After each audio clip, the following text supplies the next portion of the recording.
अस्सलाम वालेकुम। आज हम समुद्री की गल्ला मंडी में हैं। इधर ये मकई का रेट लग रहा है।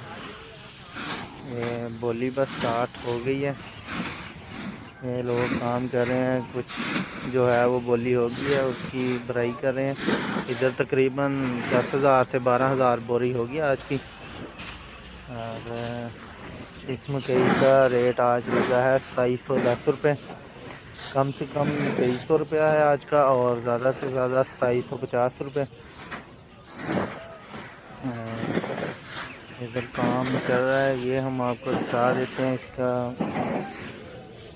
मार्जिन कैसी है ये। और